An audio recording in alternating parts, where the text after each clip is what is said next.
Ladies and gentlemen, welcome once again to the Duval Dive. Of course, I'm Kyle Nash, the student of the game of Fans First Sports Network. And I'm Travis Holmes with BigCatCountry.com. And we're doing this thing here on the Believe Podcast Network, having a good time talking about the Jags here for preseason. One last preseason game upcoming.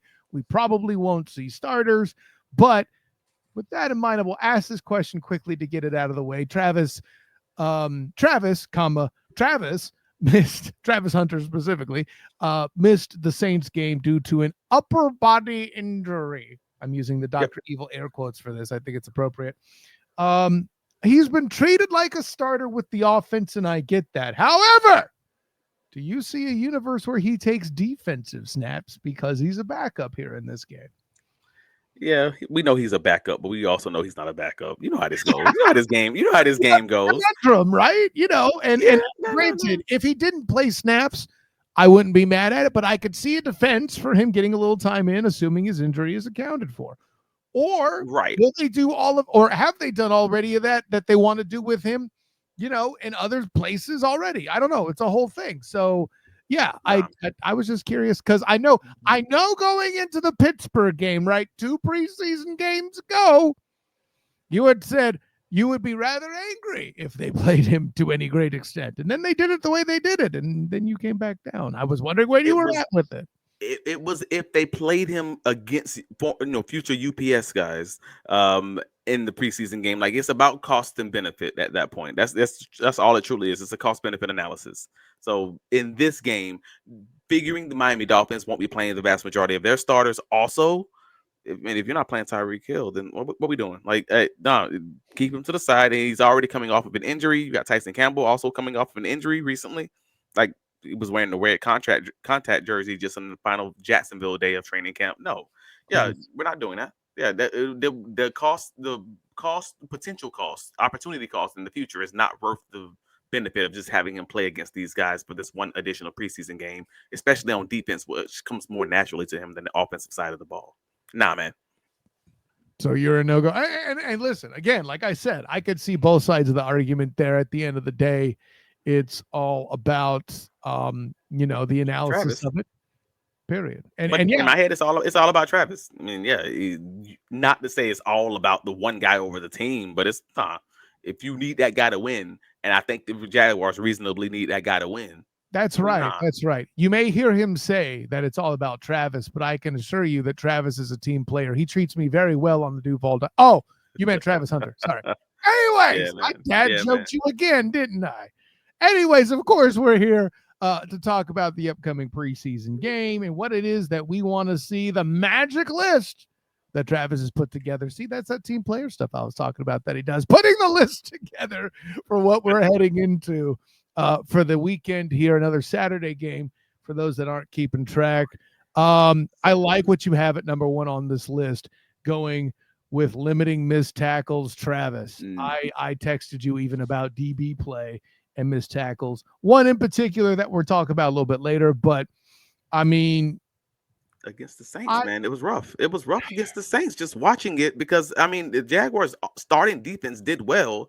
And despite that, my biggest complaint about the performance was if I'm looking at, like I normally do in the preseason, I don't look at the overall performance of the defense. I look at individual players. And individual player-wise, playing against the Saints with mostly backups playing offensively. All right, well, then you can't have the number of missed tackles that you ended up having. So the fact of the matter is, the Jaguars starting the first drive, you have the one missed tackle in the backfield. You have a second missed tackle by a diving safety, and they get one of their longest rushes of the game. You have another Josh Hines-Allen missed tackle where folks are like, hey, great job, Josh Hines-Allen. You pushed them back to the inside. But no, you missed the tackle. Again, if I'm not saying the performance of the defense, I'm saying individual guys. You got defensive tackles missing run fits and also tackles in the backfield. You have future plays when you have like 5 guys miss tackles, including your two safeties, and Dewey Winger, who was expected to be a starting safety. You have Darnell Savage missing the tackle on Chris Olave.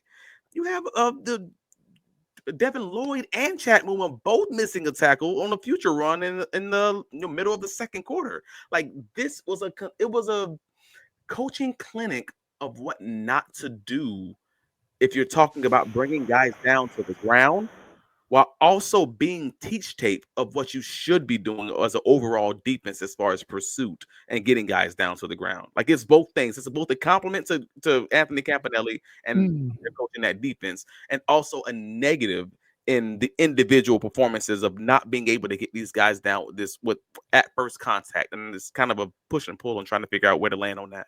But I mean, that's what we've come to expect lately, I feel like, with the NFL in general, as they reduce preseason games, as they reduce hitting in the, in the training camp portion of the year. This is why you get more injuries, I think, is dudes not being in football shape because they haven't had that opportunity to kind of work into it like they did before this most recent collective bargaining agreement. I know that's years ago now. What was it, 2014? Earlier than that even.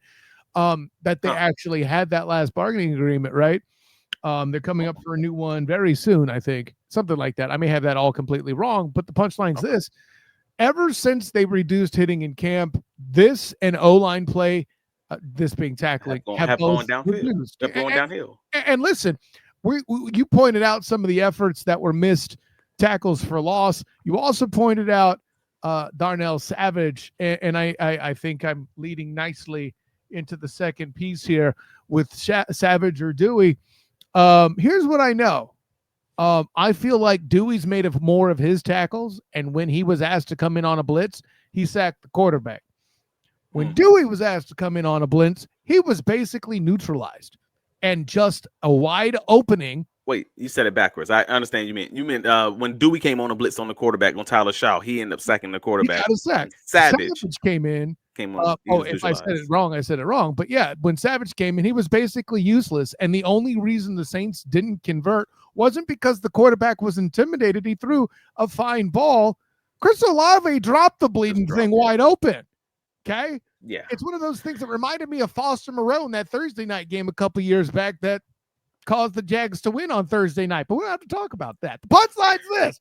How do I even remember Foster Moreau's name? That's wild. But all that to say, I've not been impressed with Darnell Savage in the offseason. No, but he's very athletic, and that's the part that I think a lot of folks can't get away from. Like I had this conversation with, Jaguars on that side, John Shipley. He's been arguing that. Yeah, Ship. He's been arguing that Savage should be given those starter snaps or those starter reps. And to Ship's point, since Ship originally wrote his first article saying that the Jaguars should give Darnell Savage, I almost called him Andre Cisco, give Darnell Savage more starting reps. They have been giving him more reps in defense than as far as the games, as far as practices, etc.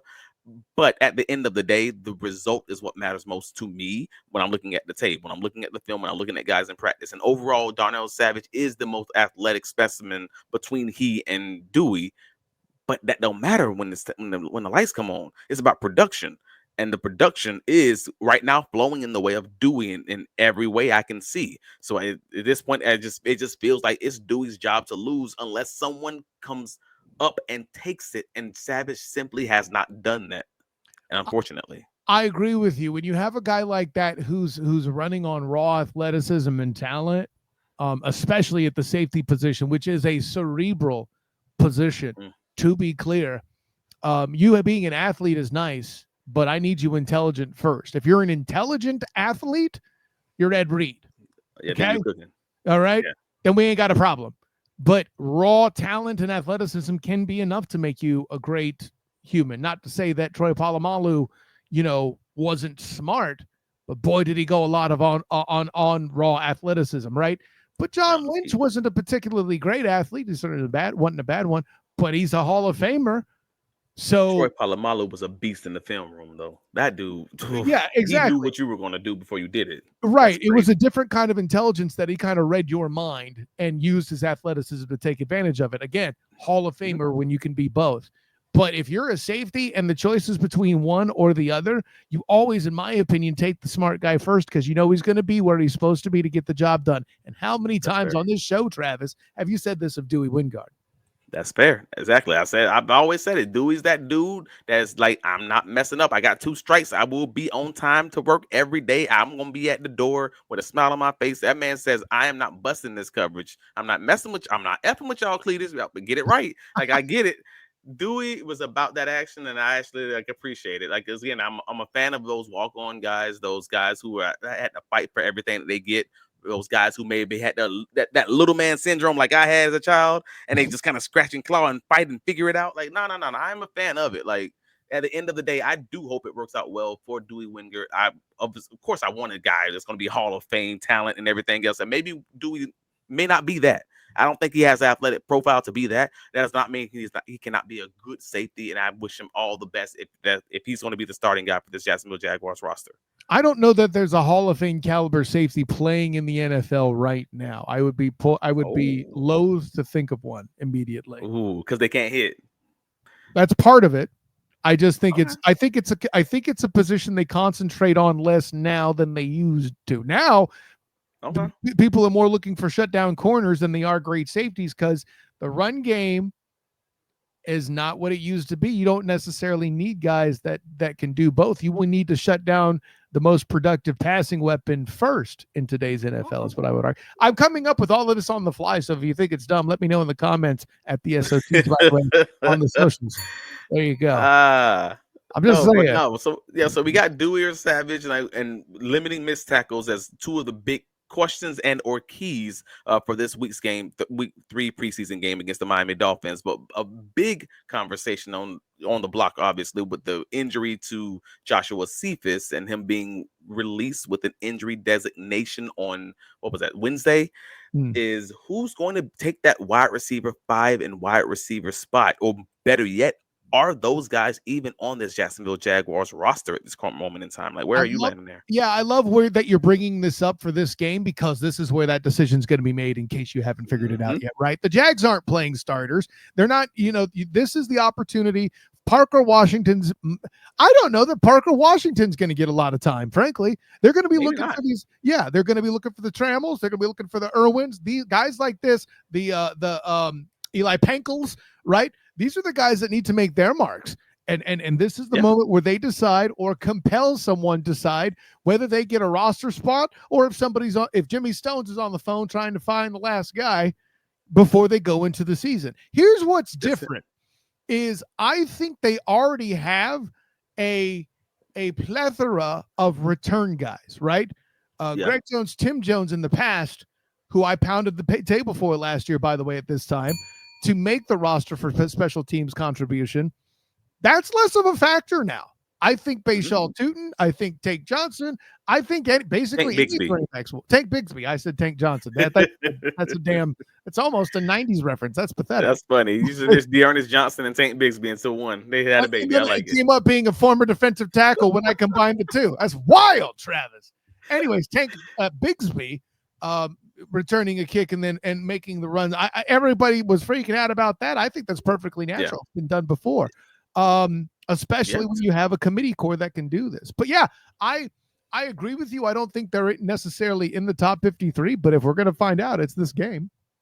No, I think you're right. We've seen a lot of Trenton Irwin. We've seen a lot of goodness gracious, the other guy, Austin Trammell. And everybody, like I said on Wednesdays, Duval dive. Like a lot of guys, they love Austin Trammell because they think he's going to be the Jaguars Wes Welker, or just that guy who's just a gritty and just finds a way and just is in the right spots, and he's your next developmental guy behind Parker Washington Jr. Like Parker Washington, sorry, no Jr. And if you think he's that guy, then sure, Austin Trammell can be your wide receiver 5, and then there's just the conversation if they're going to keep 6 receivers on the roster. Who's that 6th guy going to be? Is that going to be your Eli Pankel because he's that big body guy that they don't have a lot of? Is it going to be that guy like Darius Lassinger, who ended up having a lot of good plays in camp, but he just never materialized on the field for whatever reason? Like, I'm talking multiple one-handed catches and diving catches in training camp practices in the games, in the ones that I saw in my own eyes. And then you see him in the game, and it's just like he's not getting the targets, or he's just not getting the catches. You got Cam Camper, who's also had a pretty solid camp in his first year, and you have Dorian Singer as an additional option. And all these guys kind of fighting for that wide receiver 6 spot. And it's going to be interesting, man. Like I don't, but to your original point, there's a lot of guys who play that special teams, like that return specialist role. So these guys will have to make their bread and butter on like being gunners on punt team. Because you ain't And returning this year. exactly, because returning it, they got like 6 options between Parker Washington, Bayshaw, Tootin, Tank Bigsby. That was even the other running back. Goodness gracious, LaQuint Allen Jr. He was back there. Like I'm like I all the forgot running about backs that. You're basically. right. Yeah, like all the running backs Allen basically stand up the are show. I in forgot on it. about that. Yeah, that's crazy. So I'm just like, all right, so they have options there. So that's going to be an interesting one, and this is going to be the week to kind of figure it out. But I do expect the Jaguars to be involved, as I said on Wednesday, in the waiver wire heavily while they kind of solidify that depth. And I think this is going to be something that may be churning and moving and kind of flowing all throughout the 2025 season as guys become more available because they just had that one off season to kind of get their roster right. So that maybe so maybe wide receiver 6 isn't on the roster, and wide receiver 5 maybe someone like Austin Trammell or Trenton Irwin or one of those guys. So if some random veteran diamond in the rough ends up making the waiver wire, don't be surprised if there's a Jacksonville Jaguar pickup by Jimmy Stones in that direction. Hey, that's where I'm at, man. I'm saying it. But a big conversation also this week is with Eric Armstead now back practicing, with Mason Smith also now back practicing. Do they give these guys any sort of playing time in this week 3 game against the Miami Dolphins, even if it's just 10 snaps, even if it's just 8 snaps? That's an intriguing question for me because there's so many ways you can land on this one. And I want to know, as a big man, your take, offensive lineman. All right. No training camp all off season, no pads, no true live hitting all off season.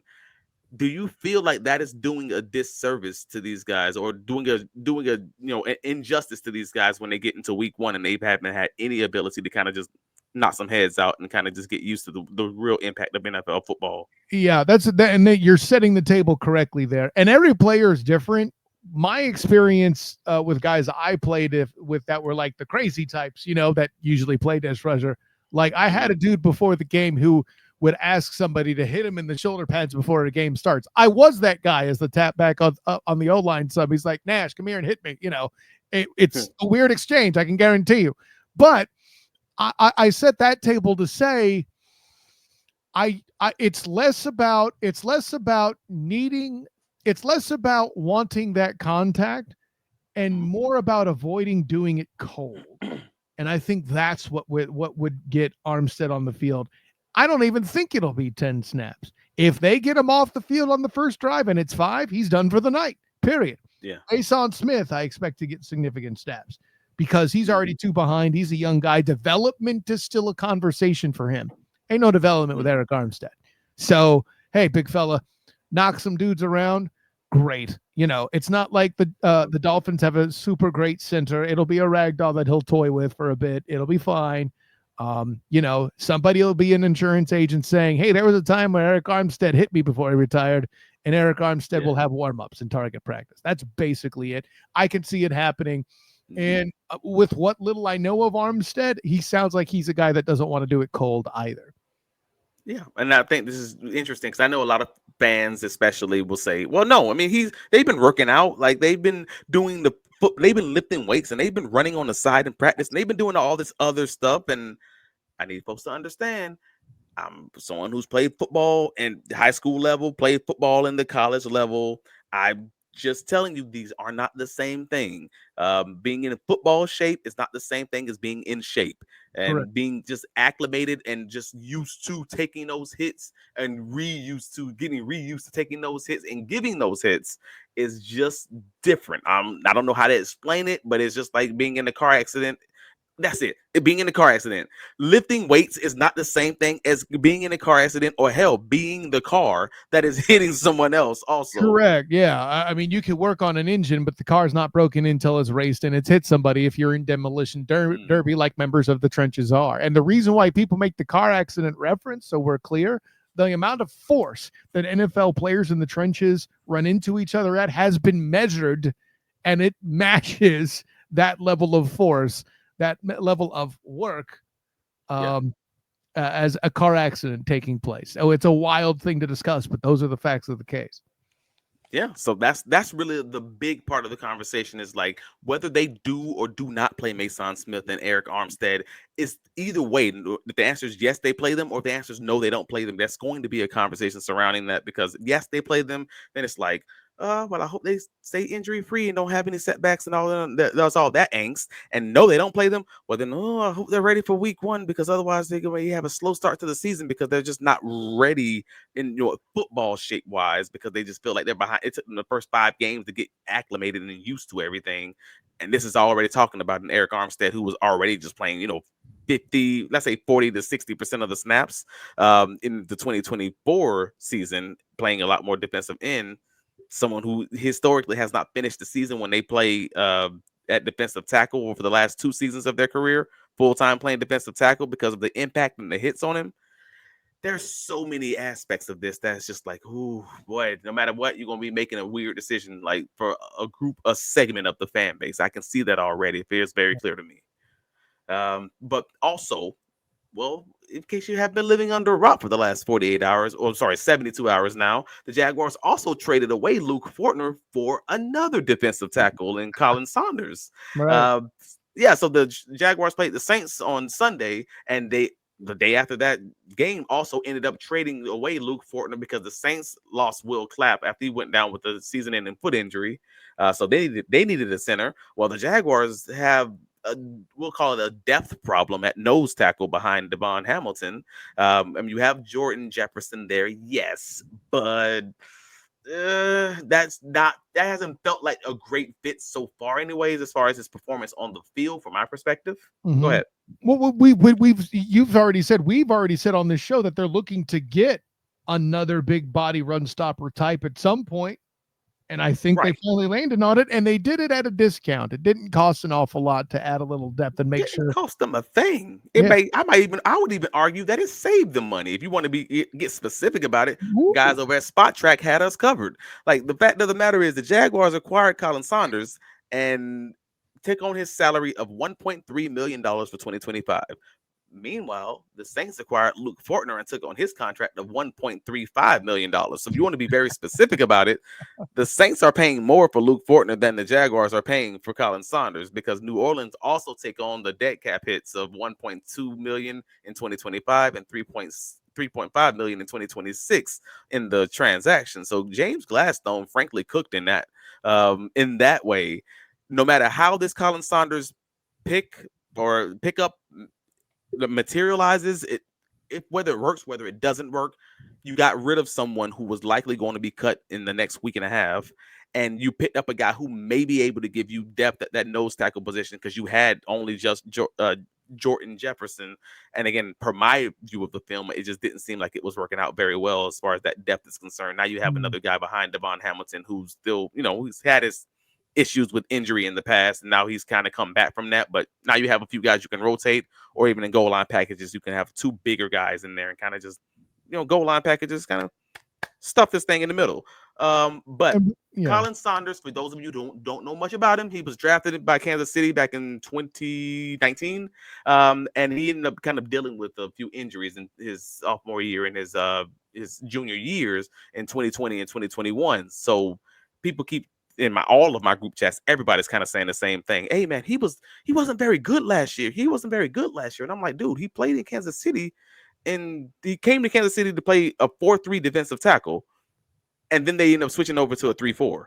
Like, he was in Kansas City under Joe Cullen running a 4-3 defense, and then they end up switching under Joe Woods in his second season to a 3-4 defense. And Brandon Staley also played a 3-4 defense here in 2025. So he's been transferring from being a nose tackle to being like a more of a 1 technique nose tackle to being a true 0 technique in a 3-4, taking on all those double teams, taking on some of those triple teams.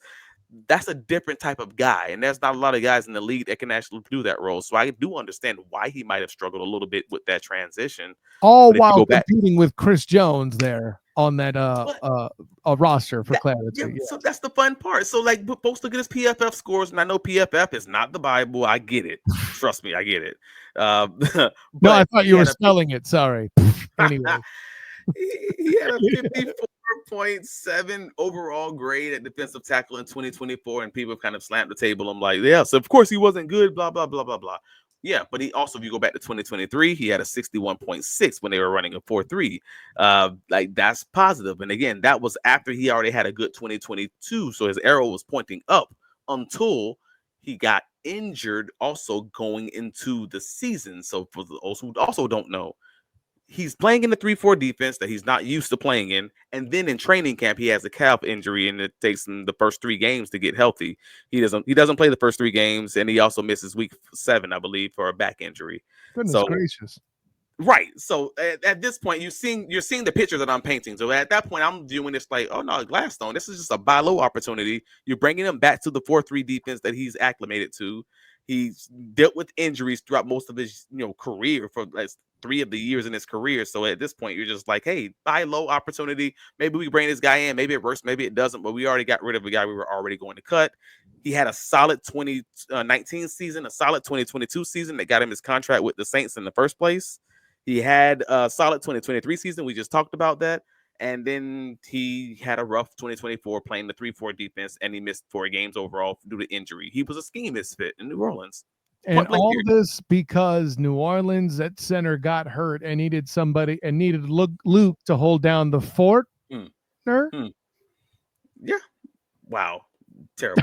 But I got you. That's exactly what it was, dad joke aside. I mean, hey, listen, this is the genius that is Jimmy Stones at work once again. He didn't even have to do anything with them picks. Just saying. So that's it. So let me cut to the chase. Too long, didn't listen. I got you. Short version short. Solid dude, solid rookie season, scheme misfit for New Orleans. Great, solid buy low opportunity for James Gladstone. That's Khalen Saunders in a nutshell. Jordan Jefferson, look out. Like, that's just my honest opinion of it. Excellent take. I dig it 100% there too with that. And now taking it back to Travis's part of the house is the 5th cornerback on the roster. Listen, as much as we talk about Tyson Campbell inevitably getting hurt, as much as we talk about Travis Hunter definitely getting snaps at safety, at corner, and the assurance of Jarian Jones being what he's going to be,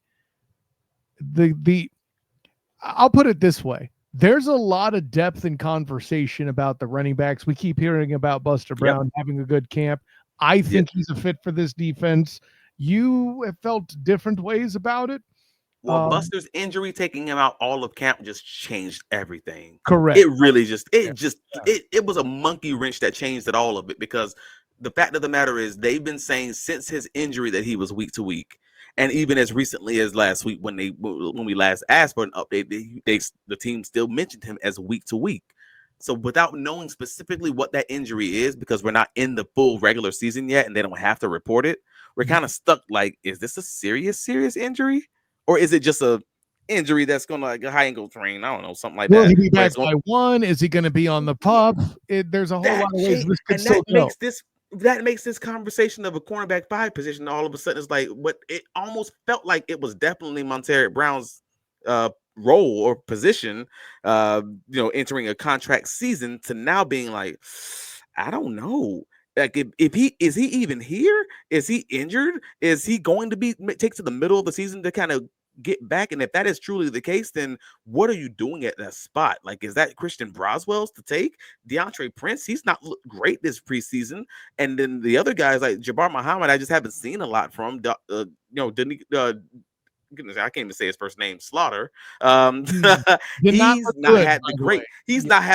looked good. Neither did Aiden White. So I mean, those two guys seem like they're already just on the outskirts. So at this point, you're having to ask the question: is that cornerback 5 role even on the roster? Kind of like that wide receiver 6 spot, or is it going to be Christian Broswell, which is kind of where I'm leaning, because at least you know the system. But I don't know. We felt good about Broswell last year. I know that. And who knows, maybe the kid deserves a shot, and we'll see what happens. I'm not inclined to crown the prince. No disrespect to the general Mike Patton, who tried to tell us he was better than Jarian Jones. Shouts to the general touring the AFC South. So that's hard, because we are talking about as draft prospects. Correct. At the time, and also we were talking about in a press man Ryan Nielsen defense, because that's what DeAndre Prince played in college. Even it was almost all press man defense, and as a press man corner, I understand why you can say DeAndre Prince is like a real high upside, like cornerback prospect. But if I get do that, I can't make fun of the general. I know, and I understand it because I like DeAndre Prince, and when I saw his film initially, but now I'm like, but if they're going to play even 50% zone, and then 50% man, then I got questions on like, is he going to be able to fit in this scheme? And I haven't seen a good answer on that this preseason so far. So it's kind of like, oh man, that stinks. But Jarian's versatile. That's the difference with Jarian, man. For sure. I think here's a statement that you're going to agree with. I think it's far more likely they bring in another corner than they do another receiver. I'll put it that way. Oh, yeah. I think I'm with you, but I also think they might bring in both. Oh, sure. If I'm asked where I land on that, yeah. If I'm asked truly today where I land on that, again, that's before seeing the joint practices. That's before seeing the third preseason game. Because again, we're talking about the margins on all these guys. I think Christian Broswell probably is the one that squeaks through on that last spot. I agree. But does that mean he's still in that spot in week 5 of the season? No, I've already said I think this thing's gonna be a rolling trend. They're gonna be looking at all times, scouring the waiver wire to kind of see. So making the roster don't mean you made the roster. What if Jimmy Stone says FDM picks in the middle of the season up to the trade deadline because he thinks they got a shot to make Kyle's crackheadiest take of them winning the AFC South real? Jeez. I'm just throwing it out there. So in my head, making the roster don't mean you made the roster. It just means you made the roster this week. Like, especially for those guys who are on that wide receiver 5, 6 spot, cornerback 5 spot, etc. Defensive end 4, 5 spot. Like, I just feel like they're going to be looking at the waiver wire, trying to make these transactions when other guys get cut, or maybe guys come up for trade and maybe a reasonable cost. So I can see it. We'll see how it lands, but these are the things that I'm looking for in this game against the Miami Dolphins. If I don't expect too many of the starters to play, then those are the things I'm trying to figure out if we can get resolved on his roster. Yeah, I'm with every single solitary bit of that. On that, I shan't front, my friend. So, yeah, I think we're at that point. You're already flashing the like and subscribe. You're ready to go. Travis D. Holmes, tell the world where you could be found.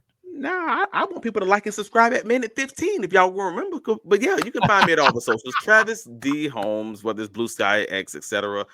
Find my writings covering the Jacksonville Jaguars on bigcatcountry.com. We try to have you guys covered on everything the big guys that will give you, but everything the little guys will give you, everything in between. Hop into the comments. We discuss things there on the bigcatcountry.com. It's a new and improved site also for anyone who hasn't taken a look. It is really kind of dope, a lot of the things that they've added. But Travis D. Holmes on all the socials, bigcatcountry.com. And lock it in, man, because we are getting into this season. Like and subscribe to Duval Dive on wherever you get your podcasts, and also on YouTube. Where can you be found, sir? I think you're bringing up the feed of SB Nation, the same thing you'll see at the blackandgoldbanneret.com where I cover UCF football and basketball. Excellent shout out by you there too. Of course, I'm Kyle Nash, the student of the game. You can find me on Twitter, Instagram, Threads, and Blue Sky at the SOTG. Find me on Facebook as the student of the game. Check out my writings with your Jacksonville Jaguars and the Orlando Magic at Fans First Sports Network, as well as my work as the producer of the Bolt Blitz. Yes, I've been watching Charger football, if you could believe that or not. Not as bad as it sounds. It's very interesting seeing Trey Lance again as a 49er. That was an odd loop. If you want to see me wax poetic about Trey Lance as a backup, check out one of the episodes of the Bolt Blitz Uncut. That was a fun time with me and Booga Peters. I mean, hey, listen, our opening guest, Travis, was Emery Hunt of CBS Sports. It was a great time, let me tell you. So, and by the way, Emery, if you happen to be seeing this, thanks for the birthday wishes. That was awesome on Facebook. You hit me with that DM. I appreciate that. And of course, I mentioned UCF. I mentioned the Bolt Blitz. The Duval Dive, though, folks, if you haven't yet, do as Travis asks. It's still free for now. Let's make sure you keep it that way. And we're having a great time doing it here on the Believe Podcast Network. For my personal champion, Travis D. Holmes, all of you Duval divers who keep us diving deep with your intelligent takes, keep those coming as well. But until next time, everyone, class dismissed.